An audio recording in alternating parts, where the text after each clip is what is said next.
Have you ever wanted to become a model? Chances are at some point in your life you've played with the idea at least. It's widely recognized that the standards to become a model are exceptionally strict. Modeling isn't for everyone, but its influences touches all of our lives in some way. In this video we'll explore what the modeling industry really looks for and if it aligns with what people in general find attractive in regards to the scientific literature. The first thing that model scouts look at is the height. If we use elite models as a sample group for female models, among 98 models the minimum height was 5'7" or 170 centimeters, while the tallest was reaching 5'11", which is 180 centimeters. These numbers are obviously not set in stone, but this data still shows some valuable insight into the preferred height ranges. The average height among these models stood at 5'9" 3/4 inches, which is 177 centimeters, and the most common or median height was 5'10" inches, which is even taller at 178 centimeters. So it's evident that models are typically above average tall, preferably falling within the range of 5'9" to 5'11" for female models, which is the sweet spot where most models reside. And these heights already place them well within the top 1 to 2% of female heights, at least in the US and major parts of Europe as well. Even though tall women are very beautiful, science actually has it that these height requirements is quite a bit taller than what the average bloke would prefer and therefore view as most attractive in a partner. The average ideal height for female partners rated by people who are romantically attracted to women was, drumroll please, 5'5" inches, or if you prefer the metric system, 165 centimeters. This was a study where 500 people were asked about their preference in height for romantic relationships. When it comes to the male models, the criteria to get into the industry is still to be above average height, but it's actually not as favorable to statistic outliers as it is with women. On the runway, male models are usually, meaning almost always, over 6 foot, which is 183 centimeters, and very often over 6'1", which is 185.5 centimeters approximately, with the most common height being 6'2", which is 188 centimeters. This height is actually very aligned with what women generally prefer, at least in the West. According to studies, Western women generally prefer men who are taller than the average man in their given population. However, women's preferences for above average height in men appear to peak within 1 or 2 standard deviations of the average. In many places in the Western world, this height is very common but slightly taller than the average and falling into what science has concluded as preferred. When it comes to the body, I also briefly want to cover the topic of body type, BMI, leanness, etc. It's worth mentioning that most models are generally very thin because they are literally hangers for clothes ought to be displayed at a fashion show. The designers generally don't want to make fitted clothes for other body types, since this is the norm on the runway. This type of thinness, although many times favored in the fashion industry, is not what people in general see as most attractive. Where this gets more interesting is that studies show that when men and women rate women's attractiveness, women constantly put a significantly higher priority for thinness as a component of attractiveness than what men do. This means that if you put people in the lab and ask them which is the most attractive, women will time and time again view the thinner subjects as more attractive than what the men do. Frankly, I don't think you need a study to know this. Just look at the BMI and body fat percentage of the models that men admire and the models that women admire. Very thin is many times what model agencies want, but not what people find the most attractive, especially not when men rate. When it comes to the men's body type, there's a joke that men get into building muscles to attract women, but later down the line they find out that other men are the only ones that care. There might be some truth to this actually. Men tend to rate bigger muscles as more important and attractive than what women do. In the modeling world, a thinner build is preferred, which differs slightly from what people find the most attractive body-wise, as women have rated a more athletic/lean build as most attractive in men, and men rate a figure that's even more muscular when rating other men. Okay, let's finally get into what this video is all about, which is the face. Model agencies will generally look for attractive faces, and the topic of this video is to see how or where this selection differs from what humans in general find attractive, and to do this we should sort out the basics of facial attractiveness. Before delving into specific trends, it's crucial to understand the fundamentals of physical attractiveness, which is a topic that's central to our channel. According to leading researchers like Dr. 90, who is one of the most reputable academics in this field, the key components of an attractive face includes several factors like averageness, sexual dimorphism, proportion, robust facial growth, and symmetry. And don't worry that I'm using big words, we will get into all of these as we go. Additionally, youthfulness is typically emphasized, considering that most models tend to be younger individuals, roughly in the age range of 16 to 30 years old, although there are exceptions for older models as well. So basically being attractive and looking somewhat young makes it easier to enter into the modeling industry, but that's far from the whole picture, and the requirements is a lot more specific than that, and stick around and I'll tell you what I mean. But first, let's cover why models should be attractive, and it's actually very self-explanatory. Even babies exhibit a preference for attractive faces, showing just how deep-rooted it is in the human mind.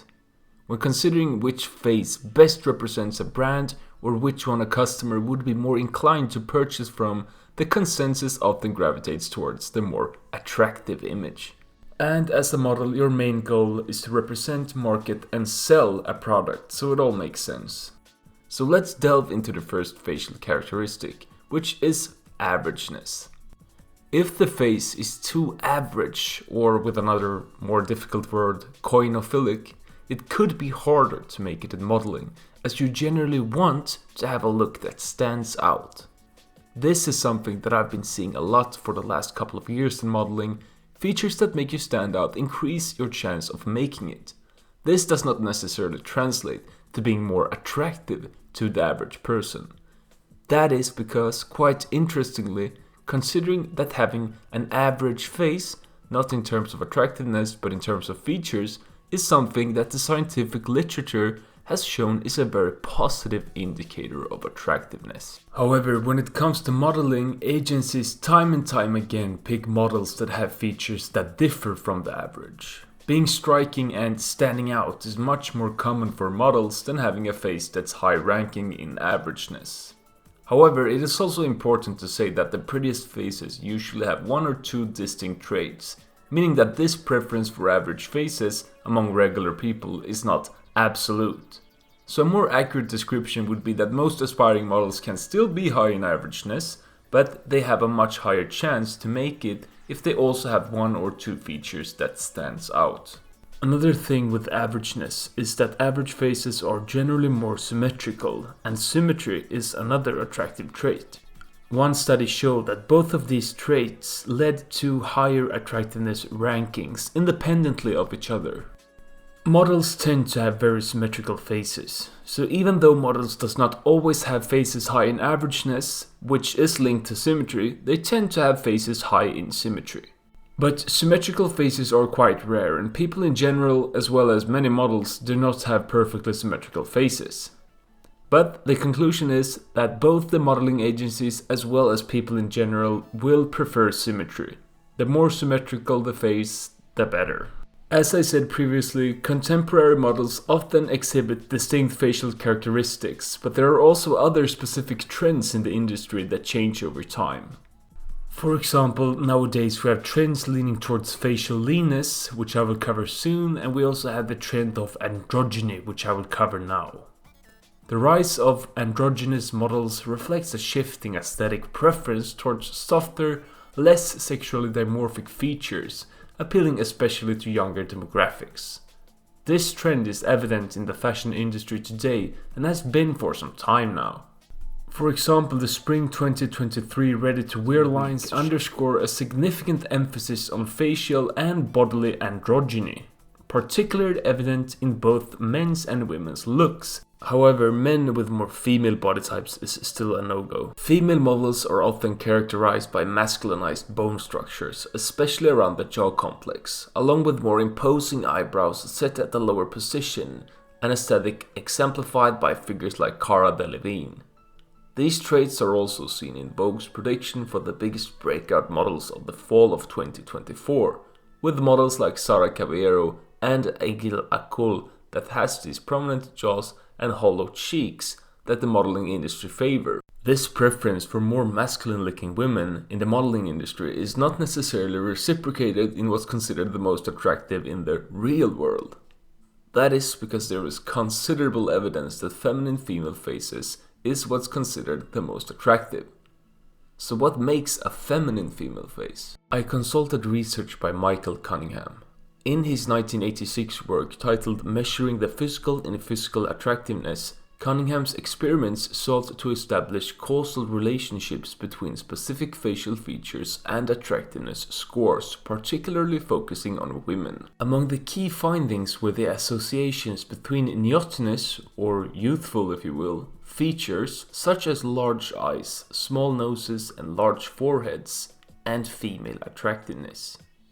These features, considered sexually dimorphic as well, are typically more pronounced in women compared to men, enhancing their appeal. There has also been plenty of other studies measuring facial features from photographs of women as well as from computer-made facial composites that indicate that feminine features increase the attractiveness of female faces across different cultures.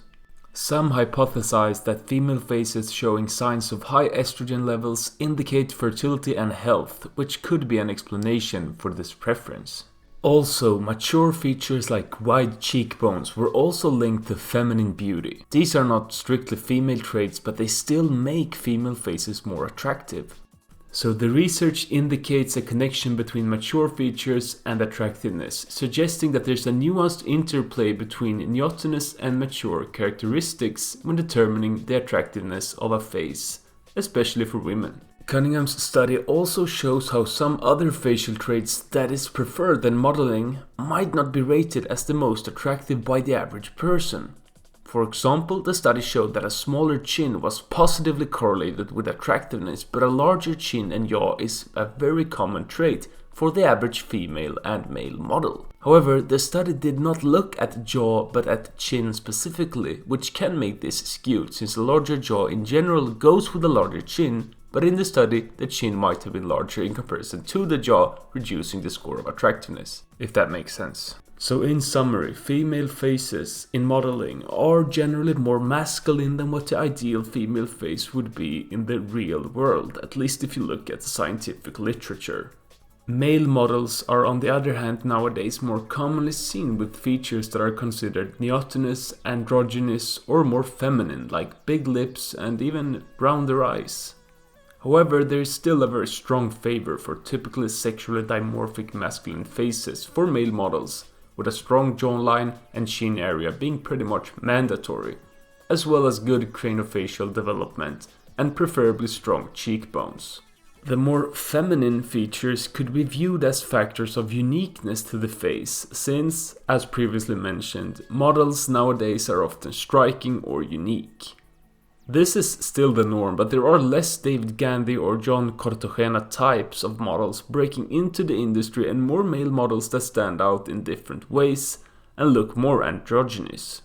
The scientific literature on what people find the most attractive in male faces in regards to what I just mentioned with sexually dimorphic features or more feminine features is not really uniform. The same guy that I mentioned before, Cunningham, et al. And Grammer and Thornhill has used facial measurements and found out that women prefer large jaws in men. Masculine features such as a large jaw and prominent brow ridge are reliably associated with ratings of dominance in studies. Despite some findings showing a preference for more masculine and dominant faces, several studies have shown that feminine characteristics and faces of low dominance are of increased attractiveness in men as well. Another one of the most notable trends that's currently causing some debate is the comeback of the heroin chick look, characterized by extreme facial leanness or gauntness. Figures like Bella Hadid have become synonymous with this trend, though she isn't the originator. The same preference for very slim and lean faces are seen for the male models as well. Previously, in like the early 2000s, a preference was showing for male models who, although still tall and lean, looked more masculine with a bit more muscle mass, like previously mentioned examples David Gandhi or John Cartagena, etc. Nowadays, the models are even slimmer with a shift towards androgyny as well. So how does this differ from what the average person sees as good looking? Well, in general, facial leanness is considered attractive. Studies consistently report that people with lower perceived facial adiposity, which is fat, are rated as more attractive and healthier compared to people with higher perceived facial adiposity. A study by Fu et al. Even showed that facial adiposity was a better predictor of attractiveness compared to sexual dimorphism, averageness, and symmetry for male faces. The researchers also found that for female faces, facial adiposity and sexual dimorphism were the best predictors of female facial attractiveness. And also, facial adiposity was actually the strongest predictor of perceived health when looking at male faces. And now I know you're wondering, what was the strongest perceived health predictor for females? Well, the answer is that sexual dimorphism was the strongest predictor of perceived health for female faces, and facial adiposity was actually failing to reach statistical significance, which is a bit strange since it was the strongest predictor of health for the male faces in the study. Plenty of these studies also show how the relationship is curvilinear, basically meaning that if a person is too lean and has too little face fat, it makes them less attractive, which is not surprising at all actually.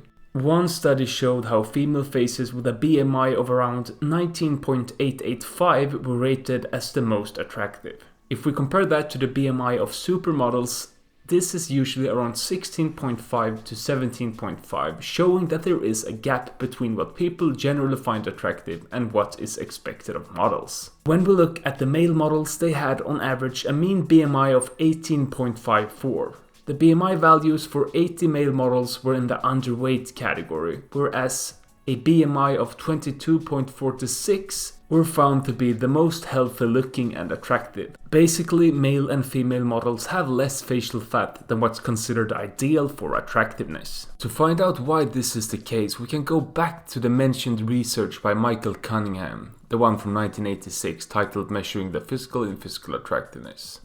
As you might remember, I said that mature features like cheekbone width were also linked to feminine beauty. Well, facial leanness also gives this look where the cheekbones are more pronounced and therefore a more mature look, which could be an explanation to why this is such a popular look in modeling. Masculine features are prominent in the most attractive female faces, though neotenous features often dominate, evoking feelings of caretaking and affection. However, mature features, such as prominent cheekbones and defined cheeks, suggest status and command respect due to their association with age and wisdom.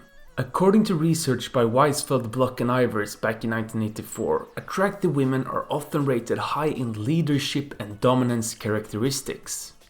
The combination of mature and neotenous features may signal optimal age for sexual reproduction, balancing between youthful attractiveness and mature wisdom. The appeal of prominent cheekbones and lean cheeks lies in their conveyance of nobility and maturity, complementing other facial features. While these features may seem more typically masculine, they enhance facial aesthetics in both men and women. Cunningham's research indicates that features like defined cheekbones are correlated with being higher than exude a commanding presence, which is highly valued in the modeling industry. As a brand, you want your model to command a presence and show confidence, which these features portray. In essence, while extreme facial leanness may seem unconventional, it aligns with broader trends in attractiveness research, but only when the facial leanness is at a point where it does not go overboard and become gaunt, highlighting the complex interplay of features that contribute to perceived beauty. And as fashion trends evolve, so too do our perceptions of attractiveness, reflecting a dynamic interplay between societal norms and individual preferences.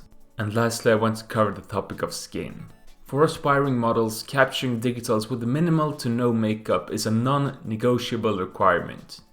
Agencies prefer to work with individuals who showcase naturally clear skin, providing an authentic representation of their appearance. In fact, agencies often disregard photos featuring a full face of makeup, as confirmed by insights from agency owners themselves. So does acne serve as a disqualifier for aspiring models? Not necessarily. However, there is a prevailing preference for clear skin within the industry.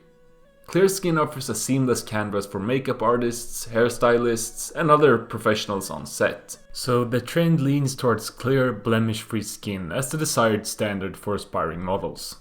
Well, obviously this does not differ from the real world, where studies show that healthy looking skin is an important determiner of human physical attractiveness and is also a perceived health trait as well. If you want to improve your skin, check out my video on how to achieve clear skin as a guy, but spoiler, it works for girls as well. So in summary, most models are what you would consider traditionally attractive, but at the same time the faces of runway models differ a bit from what most people seem as most attractive. This is probably because how the industry favors uniqueness, and this could come down to just the trends or the artistic expressions of the designers. But that was all for this video. Thanks for watching and goodbye.